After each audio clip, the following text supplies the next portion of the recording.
Hello everyone, welcome back to our channel. Good morning, good afternoon, good evening. I greet you all according to your time and locations. You will be watching this video. Yes, my dear viewers, I am back again with another update. So guys, I have a video here I would like we all to watch. But before then, if you're missing my channel for the very first time, you're highly welcome.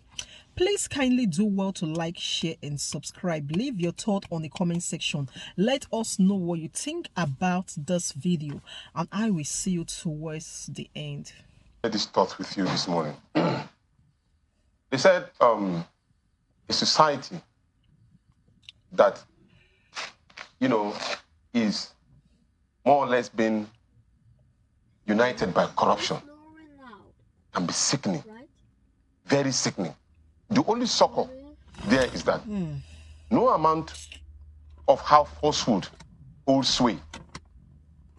A pinch of truth in a filled, falsely inflated balloon will deflate. This is what I mean. We have a government of a political party that has promised a lot of things throughout its tenure of that particular party. Almost like, let's say, 10 to 20% of the promises that were being made, none of them see the light of the day. We were groaning in pain. Nigerians were in serious pain at that particular point in time. What we have now is a government that is not prepared ab initio, knowing fully well the challenges that the former government has put Nigerians into. It now double its pains and pangs within a short period of time. Now, within that period, here you are, appealing to the Nigerian people in a forcefully sentimental way, trying to get their minds and say, look, we can do this, that a government in which your party belonged to, ab initio, which has already put this particular pain on Nigerians. Now you are now clamoring, giving them a watery and, appealing statements that you're going to do A, B, C, D, exonerating yourself in a way from the pain and pang that's already been inflicted on the Nigerian people, and providing, with all due respect, forceful presentation that can put a lot of people in a lot of danger. I am not really surprised because, like you said, these are some of the things that they are used to doing, giving Nigerians hope and dashing it at the last minute. What part is false here? Good. Now, when you say you are going to build, you are going to do A, B, C, D, the question you want to ask is that this humongous sum of money already, in the first place, has it even been budgeted for? Is it part of the budget that you are going to use, or you are going to present another supplementary budget to take care of this particular large sum of money that you want to do to the Nigerian people? And what are the time frames? How do you intend to execute this within the short period of time? The salary that you are trying to tell the Nigerian civil servants that it is coming, how long is it going to come? We are all witness to what has happened with the ASU. All of the things that have happened with the Nigerian Labour Congress within the years, none of them have been actually seen the light of the day. And then here you are now trying to use a kind of a sweet-coated word in order to dampen the spirit of the Nigerian people. What part are you asking if it's been budgeted for? Because I see here where he says, our plan to support cultivation of 500,000 hectares of farmland all year round, that's a farming practice, remains on course. To be specific, 200 billion naira out of the 500 billion naira approved by the National Assembly will be disbursed as follows, and he gives the breakdown of how that will be. So this has been approved by the National Assembly. So approved by the National Assembly. I'm talking about the total amount of 125 billion naira, if I'm not mistaken. That's all a large sum of money. It's a large sum of money. And how do we intend to, where are the sources of this particular money? How do we intend to appropriate them according to the interests of the Nigerian people? This has to be justified. Okay, well, I see here, talking about that 125 billion naira. He says out of the sum, we'll spend 50 billion on conditional grants, 1 million nano businesses between now and March 24. Our target is to give 50,000 naira each to 1,300 nano business owners in each of the 774 local governments across the country. Well, some people will argue that the president already got an approval for $800 million, which has not been spent, at least to the best of our knowledge, unless it's been spent secretly. Mr. Audu can let us know. But to the best of everyone's knowledge in Nigeria, maybe to the exclusion of others, $800 million has been approved by the World Bank, also through the approval of the National Assembly. So some people will say, okay, perhaps there is money here to implement this. What I really am curious about is whether there is, a system to actually implement this. For instance, identifying, and I think this would be to you, Mr. Audu, identifying who these business owners will be. Is there a modality? Are we clear on that? Because part of what has really agitated the minds of many Nigerians, initially when the president said they're going to give 8,000 naira to 12 million households, a lot of people said, look, it's not like as if it's a bad plan. First, 8,000 naira is very little money. But from our experience, it has not been distributed in a fair and equitable manner, in a way that people can say, oh, yes, indeed. Even if it was not a lot, people actually did get these monies. And that's been the concern. So for a number of people, how do we know that this will not be subject, once again, to corruption, to squandering? Are there clear modalities by which businesses that do qualify for these grants and for these loans are able to get them? Do you have any confidence that our system can actually support the implementation of this? Yes. I mean, it's understandable that we have concerns, we have doubts. I mean, like I said earlier, from where we're coming from, it will be very, unhealthy to not expect such concerns. But now let me talk about what you mentioned earlier. We have the vulnerable sectors in our system that are largely undocumented, let alone banked.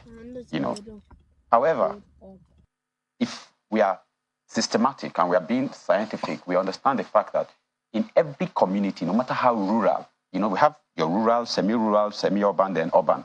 No matter how rural every community is, when you go there, the traditional structure, the mosques, the churches, they know where the poorest and the most vulnerable people in society live, because when they collect tithe, zakat, sadaqah, all of this they do in the religious houses. They collect from people who can give. They know who they give it to. So is that the system that no, it is very, I mean, that is an informal system that exists. But for us to document an informal system like the nano, I'm not even talking about the nano businesses right now. Let's look at the vulnerables, like the ones that were targeted with the 8,000, per for 12 million household. It is very easy. We have a lot of underemployed and unemployed young graduates who are very energetic and vibrant that can be deployed within a space of weeks to months to the most remotest part of the community. We have digital banking as we speak right now. We have all manner of digital banking that are operating well and virtually. All of this with technology can be deployed to the remote areas, gather this data in a matter of weeks, get them documented, get them banked. Now let me explain something. Under what ministry, please? I mean, I haven't quite seen the structure of the new cabinet, what's going to move around. If I were to run on the previous structure we ran, we had the humanitarian minister and social development. I mean, the Ministry of Youth and Sport Development, I mean, can come in here. The Ministry of Labor, can come in here. The whole lot of ministry, I mean, it's a project. Right now we are in a crisis, and it's a project that will involve a lot of, you're going to put up a project team that will involve a lot of traditional systems. That the goal is to get to these people, these vulnerable people, get them documented.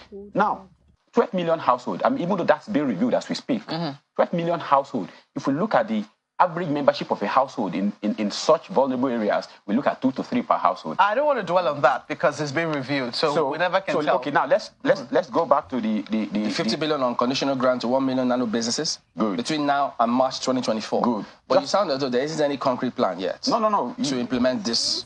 No. What I'm saying, implementation is what hasn't taken place. There is a plan. This is a plan. What he has said is a plan. There are other plans that has not been revealed, that couldn't have been revealed in his speech. What is left is the implementation. Okay, let me come to other guests here. Let me quickly ask you about, you mentioned how this is putting a lot of people in danger. I wasn't quite certain what you were talking about when you said that. Well, what I'm trying to say is that a lot of hope will be built. I'm thinking that probably, yes, something good is coming to the Nigerian people, and everybody will now be well structured and start thinking that it's possible. And then before you knew it, you found yourself in a ditch, because the promises that have already been done in the past have not been fulfilled. And so what you will have is double wahala for dead body, not like Fela has said in the previous time. Because we're just coming out from a very dangerous situation, and now we're going back into a dungeon. That is exactly what I mean. Yeah, but what would you have had the president do? Because some people will say, look, this subsidy on petrol, almost all the candidates, did say that this thing had to go. It had to go. It was not sustainable in the manner in which it was being implemented. It was seen that the president decided to bite the bullet even in his own inaugural speech. And from then on, it went. And this is where we currently are. What would you have had him do? Well, you see, the problem is that when you, there's a word in which when you lie, you look for another lie in order to cover the first lie in which you lie. It continues like that. The problem started when you want to legitimize an office holder. And so you are trying to play to the gallery. And so in playing to the gallery, you shot yourself on the foot. Right from the beginning, the word issue of subsidy was already been taken off the budget by the previous government. Quite all right. And then you will have just let it go silently. And prepare yourself before you make that particular, why would I use the word, too hurriedly statement of this particular statement that subsidy is gone. And so it went to the market. It now put Nigerian people in a lot of problems. Those who want to cash in on it, and here is an interesting part of it. Mr. President, I would say Mr. President at the moment now, said that there are certain people that are benefiting from the hands of the majority. And I was wondering, who are these certain few? I was almost thinking that Mr. President was part of those particular few that were already being so much endowed with finances. So, and here we are.